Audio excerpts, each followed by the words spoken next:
অর্জুন যেরকম পাখির চোখকে লক্ষ্য ঠিক করেছিল, তোকেও একটা লক্ষ্য ঠিক করতে হবে যে আমি নিট এবং শুধুমাত্র নিটের মতো করে নিজেকে তৈরি করবো।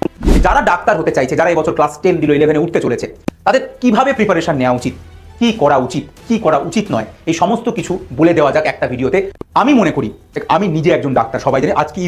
আজকে সোমবার, যেদিন আমি ভিডিওটা বানাচ্ছি, আজকে আমি পেশেন্ট দেখি, আমি পেশেন্ট দেখেই এসেছি এই ভিডিওটা বানাতে। তো আমি নিজে একজন ডাক্তার, আমি নিজেই জার্নিটা দিয়ে গেছি, তারপরে বহু ছাত্রছাত্রীকে তৈরি করেছি। আমি বহুবার অনেক জায়গায় বলেছি, এখন পশ্চিমবঙ্গের যে কোনো মেডিকেল কলেজে যদি যাওয়া যায়, অক্সিজমের ছাত্রছাত্রী পাওয়া যাবে। নিটে 45টা ফিজিক্স প্রশ্ন আসবে, 45টাই অজানা। তোকে ওইখানে বসে ওই 45টা প্রশ্ন সলভ করতে হবে। সেই জন্য তোর মধ্যে সেই এবিলিটি তৈরি করতে হবে। নিট পরীক্ষাটা 11-12 গোটা সিলেবাসের উপর একটা পরীক্ষা, যেখানে গোটা সিলেবাসটাকে এই মাথার টিপে রাখতে হয়, আমরা বলি সেরিবেলামে রাখতে হয়, টাক করে স্পাইনাল কর্ডে রয়েছে, একদম রিফ্লেক্সলি উত্তর আসবে।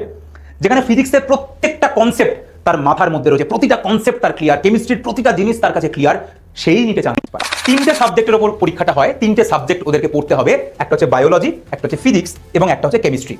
বায়োলজিতে মোট 90টা প্রশ্ন আসবে, ফিজিক্সে 45টা এবং কেমিস্ট্রিতে 45টা। তাহলে মোট কতগুলো প্রশ্নের উপর পরীক্ষা হচ্ছে? মোট 180খানা প্রশ্ন ওদের পরীক্ষায় আসবে। এবং এটা একটা এমসিকিউ পরীক্ষা। এমসিকিউ মানে 4টে করে অপশন থাকবে এবং একটা অপশন ঠিক হবে, ওদের সেই কারেক্ট অপশনটাকে চুজ করতে হবে।